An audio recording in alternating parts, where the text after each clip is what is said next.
The gate drops behind you. You are now responsible for everything between that gate and the delivery node at the other end. That's the thing. Nobody explains during the recruitment phase. And there was a recruitment phase, though it wasn't framed that way at the time. When the logistics coordinator named Harlow first called you, it sounded like a referral from your cousin's former employer, which it technically was. Harlow spoke in HR language regulated freight. Subsurface infrastructure. Specialized operator certification. He used the phrase, institutional stability, twice in 12 minutes, which meant he was reading from something. You were 8 months behind on the second vehicle loan. You were 3 weeks from the collections window on the medical debt from your daughter's procedure. You had applied for 14 driving positions in the preceding 4 months and received 2 interviews and 0 offers. When Harlow said the base compensation figure, you asked him to repeat it. He did. You said you were interested. He said he already knew that. Orientation was a single day in a gray administrative building 40 minutes outside the city. No windows. No company name on the exterior signage. 7 other candidates sat in folding chairs watching a projected slide deck that detailed subsurface freight operations without naming the network, the client base, or the freight categories. The trainer, a compact man with a lanyard, but no visible badge text, explained the certification structure. 4 written assessments, 2 practical evaluations, a 90-day provisional period, and then full operator status with the associated rate increase. He said the work required discretion. He said discretion was a professional standard, not a personal one. He said it the way a judge reads a statute, without emphasis, as if emphasis would be insulting. You passed all 4 written assessments. The practical evaluations were conducted in a decommissioned freight tunnel, 40 kilometers from the city center. Older infrastructure, lower clearances, a single-track layout. That required precise throttle management around 6 blind curves. Your evaluator was a woman who said almost nothing. She sat in the observer seat with a clipboard and watched your hands. At the end of the second run she wrote something down, tore the page from the clipboard, and put it in her jacket pocket. She told you to report to the active network in 2 weeks. She did not tell you what she wrote. The active network is nothing like the evaluation tunnel. It is larger by a factor you don't fully appreciate until the first morning you take the consist down the primary corridor. The overhead lights retract into the ceiling and the motion sensors on either wall go dark behind you. And the tunnel ahead becomes a sealed universe with its own atmosphere, its own rules, its own sense of time. Primary corridor runs 42 kilometers between the northern intake node and the southern distribution hub. There are 4 secondary branches. You are not cleared for 2 of them. When you asked your assigned trainer, a quiet man named Velasco, who spoke only in operationally relevant sentences, what was in the restricted branches, he said the restricted branches were not relevant to your certification level. He said it without irritation. He said it the way you'd explain to a child that the attic door is locked because the attic is being repaired, not because anything is wrong with the attic. Velasco taught you the dispatch protocol.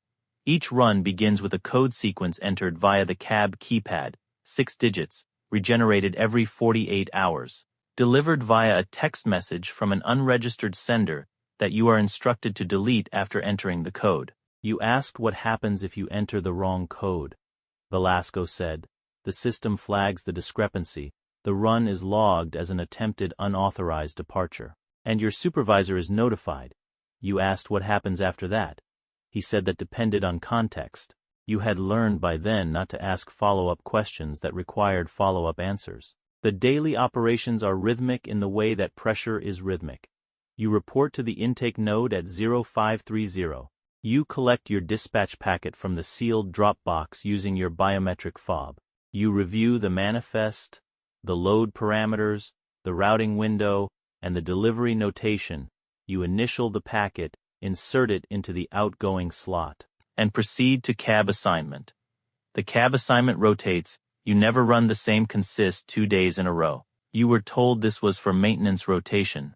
After 3 months you realized it was also so that you never develop proprietary familiarity with a particular vehicle's anomalies. A driver who knows one consist's quirks is a driver who notices when something changes.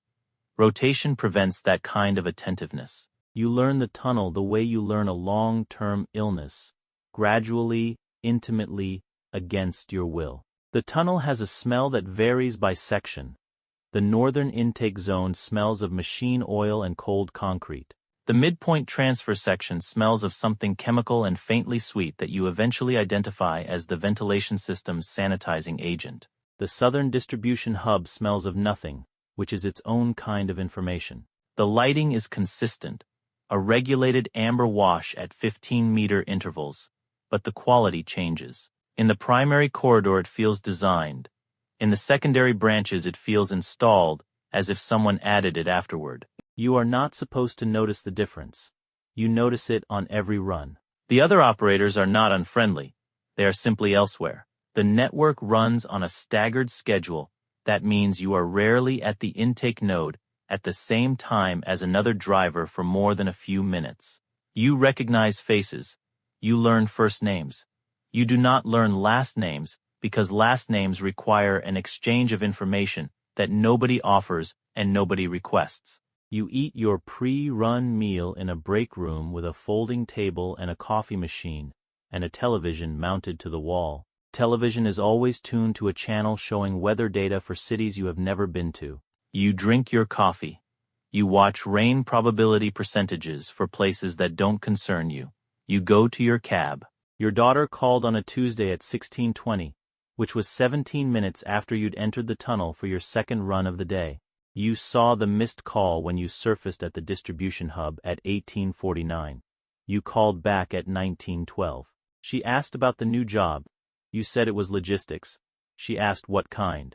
You said freight coordination. She asked why you couldn't tell her more. You said it was contractual. There was a pause on the line. She said you sounded different. You asked what she meant. She said she didn't know exactly. You said you were tired. She said okay. You said good night. You sat in your car in the employee parking structure for 9 minutes before starting the engine. The first inspection happens on a Thursday in your 6th week. You are midway through the primary corridor, running at standard operational speed, when the dispatch channel emits 3 short tones. The code you were taught to associate with a mandatory hold. You bring the consist to a controlled stop. You wait. 40 seconds later, a secondary vehicle appears from the branch junction at marker 22. A small utility platform with 2 figures in high visibility gear and 1 figure in a gray jacket with no visible identification.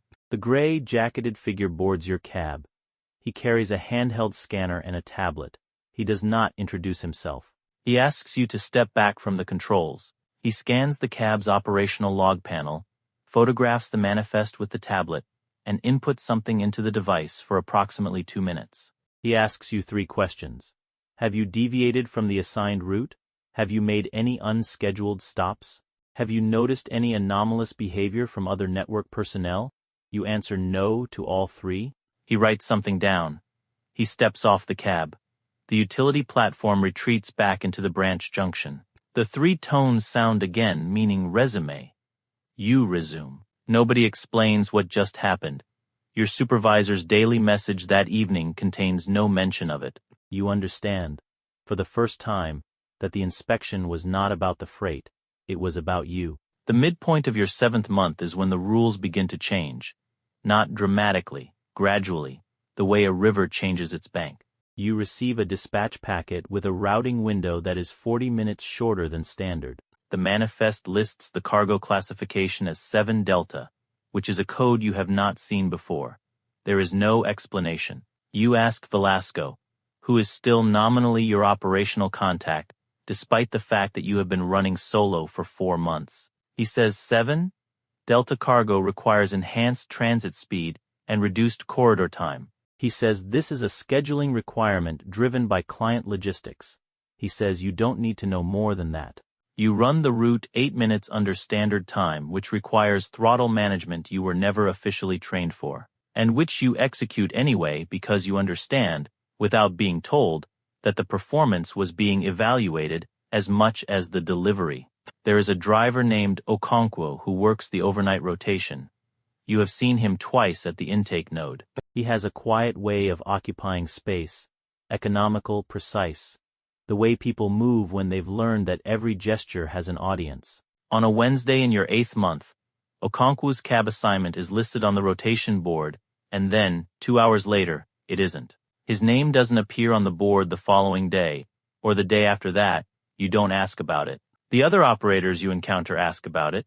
The intake node administrator, a woman named Ree, who manages the physical drop boxes and the biometric fob system, dates the rotation board on Friday without Okonkwo's name and without any visible acknowledgement that a name has been removed. His fob slot in the rack is empty. The slot has been relabeled. It has a new operator's number on it. You run your Thursday route, you initial your manifest, you delete your dispatch code text. Paranoia arrives not as a sudden event, but as a recalibration. You begin noticing the utility platform junctions in a new way, not as maintenance access points, but as observation positions. You begin paying attention to which sections of the tunnel have active motion sensors versus dormant ones, and whether the pattern changes between your morning run and your afternoon run. It changes. Not always, but often enough that you cannot attribute it to maintenance cycles. You begin counting the overhead light intervals more precisely, and noting which ones have secondary housings attached. Small rectangular units mounted adjacent to the lamp housing that could contain cameras, or could contain ventilation sensors, or could contain nothing at all. You don't know which. You don't know if knowing would change anything. Your morning coffee tastes the same. The weather data on the break room television continues to concern itself with distant cities. The folding table has a scratch on one corner that has been there since your first week. Everything is identical and nothing is identical. Your phone receives a message from an unregistered sender that is not your dispatch code. It arrives at 0347 on a Tuesday morning. Contains a 12-character alphanumeric string and nothing else. You lie awake for 40 minutes trying to determine if this is a test, or a mistake, or a communication from a part of the network. At 0431, you delete the message. At 0530, you report to the intake node. Ree hands you your fob without making eye contact, which is normal. Your dispatch packet contains a standard manifest and a standard routing window. You run your route, nothing happens. Nobody mentions the message. You begin to wonder if the message was sent to confirm that you would delete it without responding. That you had, by then, absorbed the institutional logic completely enough to treat unexplained instructions as normal. You had. Crisis comes in your 10th month on a morning when the ventilation system in the primary corridor is running at reduced capacity. You can tell because the air feels denser past marker 31, and the consist's engine temperature begins climbing at a rate slightly above standard. You are running a 7 delta manifest. The routing window is 43 minutes. At marker 34, the dispatch channel emits a single tone, not one you were trained on. You slow the consist. The channel emits the tone again.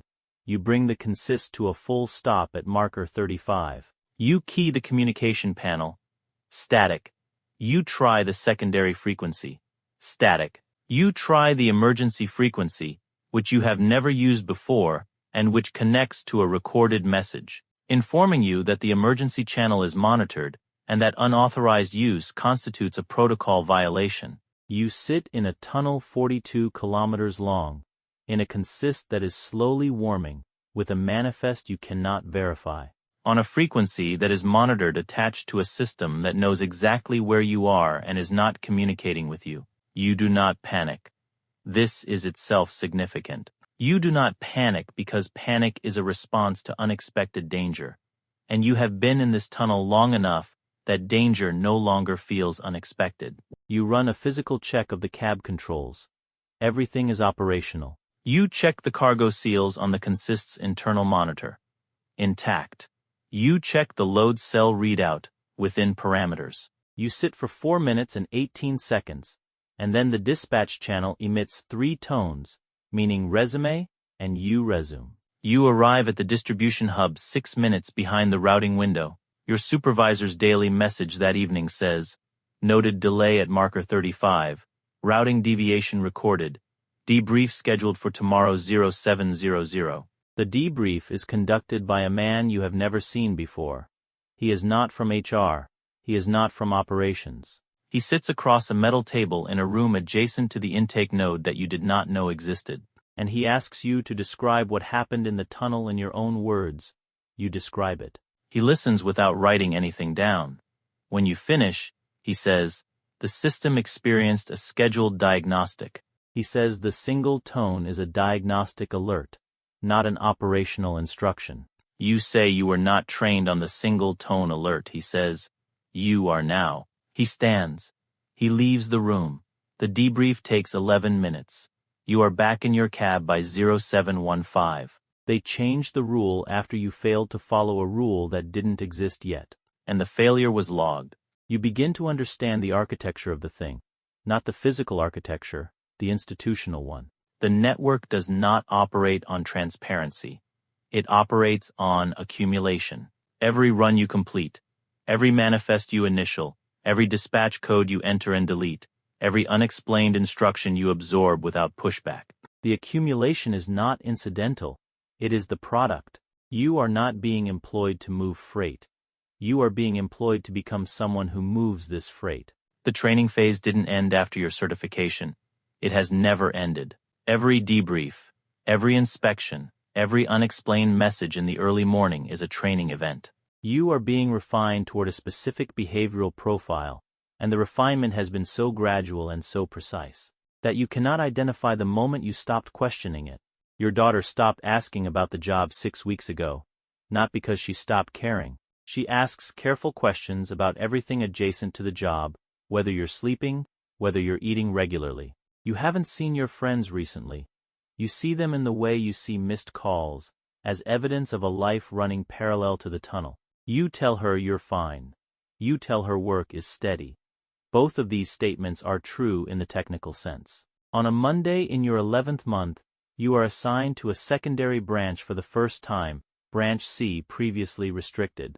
Your dispatch packet contains the routing codes for Branch C without explanation, which means the clearance was granted without notification. Which means the clearance was not granted.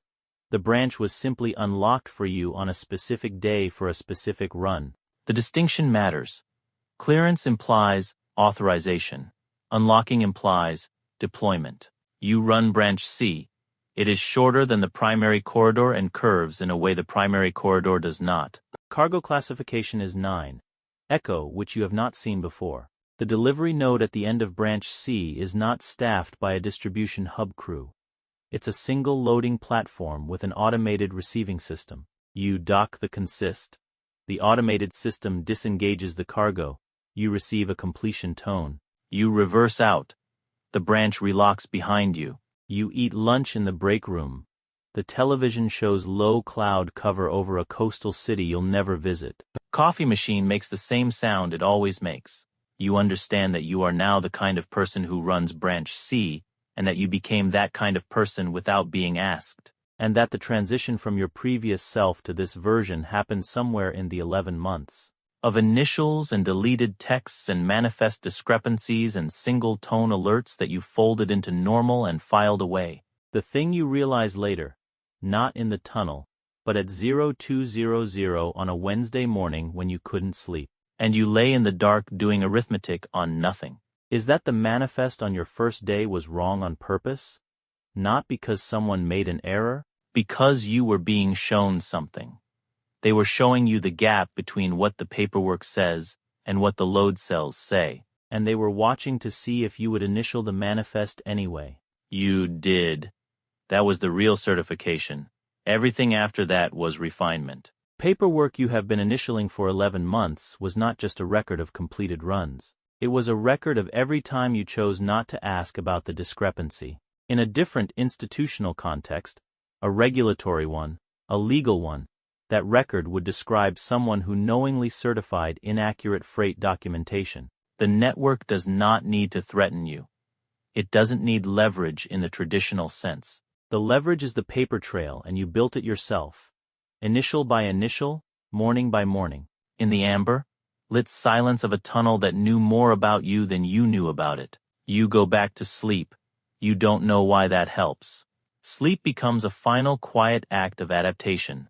allowing the narrator to continue existing inside the system. On the morning of your first anniversary with the network, Harlow calls. You haven't heard from him since the recruitment call. He sounds exactly the same, measured, reading from something professionally warm. He says congratulations on completing the provisional period. He says the network values consistent operators. He says you've demonstrated the kind of institutional reliability that opens doors. He says doors in a way that is clearly not metaphorical. You ask what doors, he says. Branch C is one of them. You ask what else. He says that depends on your appetite for expanded scope. You say you're listening. He says he already knew that. Call ends. You sit in your car in the parking structure. The structure smells of concrete and cold, same as it always has. You think about Okonkwo, whose fob slot was relabeled without ceremony. You think about the inspection in the 6th week, and the man in the gray jacket who photographed your manifest. You think about the gap between the weight total and the load cells on your very first run. You think about Branch C and its automated receiving system with no personnel. You think about your daughter asking if you sound different and you saying you were tired. You put the car in reverse. You drive home, you eat, you sleep, you set your alarm for 0445. In the morning you will return to the tunnel, not because you have to, not exactly. The debt is manageable now. The medical bill has been paid down to a number that doesn't produce the particular cold sensation. You could technically begin looking for other positions. You know this clearly, precisely, without acting on it. You will return to the tunnel because the tunnel is where you function now. Because you have calibrated yourself to its rhythms and its rules and its amber light and its weight discrepancies and its single-tone alerts. The man who drove to that windowless building for orientation made a series of small decisions that compounded into an identity. And the identity is the person who returns to the tunnel. Not the debt, not the money, not even the doors that Harlow was talking about. You go back because you know how to go back. You no longer know how to do the other thing. The gate opens at 0530. The cab smells of cold metal and the particular synthetic warmth of an enclosed electrical system. You enter your dispatch code from the text you received at 0312 and deleted at 0313. You review the manifest. The weight total on page 3 does not match the load cells. You initial it anyway. You initial it the way you always do, without hesitation, without the cold sensation, without the arithmetic that used to happen involuntarily behind your eyes when numbers disagreed. The gate drops behind you. The tunnel ahead is amber and sealed and exactly as long as it always is. You drive.